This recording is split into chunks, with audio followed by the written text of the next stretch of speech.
অসমীয়া যুৱ মঞ্চে সন্মানীয় মুখ্যমন্ত্ৰী ডাঙৰীয়াক আজি হাতযোৰ কৰিছোঁ, প্ৰণাম জনাইছোঁ, নমস্কাৰ জনাইছোঁ যে মুখ্যমন্ত্ৰী ডাঙৰীয়া আপুনি কৰিব নোৱাৰা কাম একোৱে নাই।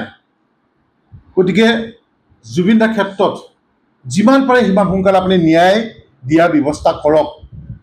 আমি জানিবলৈ পাইছোঁ অহা কালিলৈ এই কালপিতকেইটাক জেললৈ প্ৰেৰণ কৰিব। গতিকে জেললৈ প্ৰেৰণ নকৰাৰ আগতে যদি কিবা ভাল খবৰ আপুনি অসমবাসী ৰাইজক দিব বিচাৰে, অসমবাসী ৰাইজে বাট চাই ৰৈ আছে, আপুনি দিব পাৰে। আৰু যদিও এই ভাল খবৰটো অহা কালিৰ ভিতৰত আমি নাপাওঁ, আমি এটাই বিচাৰিছোঁ যে ফাষ্ট ট্ৰেক আদালতত আনি এই শেখৰে হওক, শ্যাম কানুৱে হওক, সিদ্ধাৰ্থই হওক আৰু তাৰ লগত যিমানকেইটা কালপিত আছে গোটেই কালপিতকেইটাক ওপৰত বিহিত ব্যৱস্থা ল'বৰ কাৰণে আমি সন্মানীয় মুখ্যমন্ত্ৰী ডাঙৰীয়াক আমি অনুৰোধ জনাইছোঁ। আৰু লগতে ক'ব বিচাৰিছোঁ যে আপুনি অসম নালাগে গোটেই ভাৰততে আপুনি শ্ৰেষ্ঠ মুখ্যমন্ত্ৰী, ১ নম্বৰ ২ নম্বৰত আপুনি অহা এজন মুখ্যমন্ত্ৰী। গতিকে আপোনাৰ ওপৰত অসমৰ জনগণৰ, আমাৰ অসমীয়া যুৱ মঞ্চৰ আপোনাৰ আস্থা আছিলে, ভৰসা আছিলে যে মুখ্যমন্ত্ৰী ডাঙৰীয়াই কৰি দেখুৱাব। আৰু আমি এতিয়াও বিশ্বাস কৰোঁ যে আপুনি কৰি দেখুৱাব। কাৰণ আমি দেখিবলৈ পাইছোঁ অসমৰ জনগণৰ কথা চিন্তা কৰি লাখ লাখ বিঘা মাটি আপুনি কি কৰিছিলে যে এই অবৈধ বেদখলকাৰী মিয়াখিনিক আপুনি উচ্ছেদ কৰি আপুনি মাটি মোকলাবলৈ আপুনি সক্ষম হৈছিল। আৰু তাত আমি অসমীয়া যুৱ মঞ্চই আপোনাক পূৰ্ণ সমৰ্থন জনাইছিলোঁ। আজি AID-য়ে কওক, আজি পুলিচৰ চাকৰিয়ে কওক, ১ টকাও নিদিয়াকৈ আজি কিমান দুখীয়া মানুহক আপুনি চাকৰি দিলে। আমি ভাল কামক সদায় প্ৰশংসা কৰোঁ। আৰু এই প্ৰশংসা কৰোঁতে বা আজি জুবিন দাৰ ক্ষেত্ৰত আপোনাক যদি হাতযোৰ কৰি আপোনাক আমি প্ৰণাম জনাই যদি আপোনাক ন্যায় বিচৰাটো যদি আজি কোনোবাই যদি ভাবে যে সিহঁতি BJP agent, Yes we are agent, আমি যেতিয়া বিজেপি এজেণ্ট হয়। কালি পৰহিলৈকে আমি যেতিয়া আপোনাক গালি পাৰি আছিলোঁ, আপোনাক তিৰস্কাৰ কৰিছোঁ, আমাক কৈছে যে কংগ্ৰেছৰ এজেণ্ট হয়, তেতিয়া আমি কংগ্ৰেছৰ এজেণ্ট। যদি জুবিন দাৰ ন্যায় ক্ষেত্ৰত আমি যদি AJPক বা বিজেপিক বা কংগ্ৰেছক যদি গালি পাওঁতে যে আমাক এজেণ্ট বুলি কয়, আমি এজেণ্ট। গতিকে আমি এটা কথা ক'ব বিচাৰিছোঁ, সৌদিনা আমি দেখিবলৈ পাইছোঁ যে এটা ৰোড শ্ব' কৰিছে গৌৰৱ গগৈ ডাঙৰীয়াই।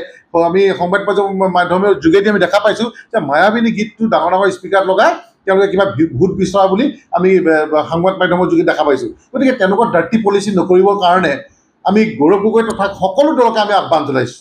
নহ'লে কিন্তু আমি অসমীয়া যুৱ মঞ্চ কিন্তু শান্তত নাথাকিম।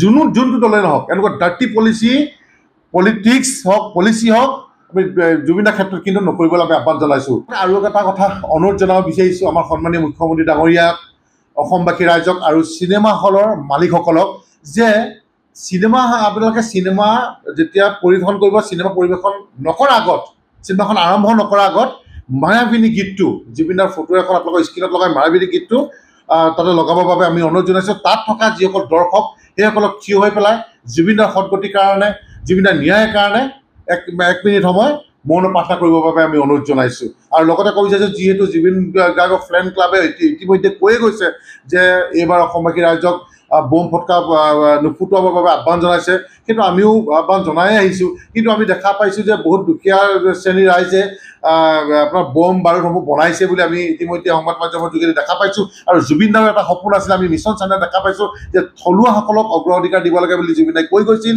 কিন্তু এটাই কথা আমি ক'ব বিচাৰিছোঁ যে আমিতো বোম ফুটকা এইবাৰ অসমবাসী ৰাইজে নুফুটুৱাওঁ, কাৰণ জুবিন দাই এতিয়ালৈকে ন্যায় পোৱা নাই। গতিকে আমি সন্মানীয় মুখ্যমন্ত্ৰী ডাঙৰীয়াক এটাই অনুৰোধ জনাব বিচাৰিছোঁ, আপুনি যিদৰে লাখ লাখ কোটি কোটি টকা আপুনি আঁচনি প্ৰস্তুত কৰি আছে বা দুখীয়া ৰাইজক আঁচনি দি আছে, ঠিক তেনেদৰে আমি এটাই কথা আমাক অনুৰোধ জনাইছোঁ, যেনেকৈ আমি দুৰ্গা পূজাত আঁচনি দিছে, আঁচনি যোগে দুৰ্গা পূজা পাতিবৰ কাৰণে দিয়ে, বিহুত দিয়ে, ঠিক তেনেকৈ দেৱালীটো যদি পাৰে সেইসকল শিপিনীক যিসকলে এতিয়া প্ৰস্তুত কৰিছে, আপোনাৰ যিসকলে বোম বাৰুদ বনাইছে, তেওঁলোকক যদি কিবা এটা ফাইনেন্সিয়েল আপুনি ছাপৰ্ট কৰি দিয়ে, আমি নথৈ আনন্দিত হ'ম, আমি ভাল পাম। গতিকে আমি মুখ্যমন্ত্ৰী ডাঙৰীয়া, শ্ৰেষ্ঠ মুখ্যমন্ত্ৰী ডাঙৰীয়াত আমাৰ আস্থা আছে, ভৰসা আছে যে তেওঁ অতি শীঘ্ৰে অসমবাসী ৰাইজক জুবিন দাৰ ক্ষেত্ৰত ন্যায় প্ৰদান কৰিব।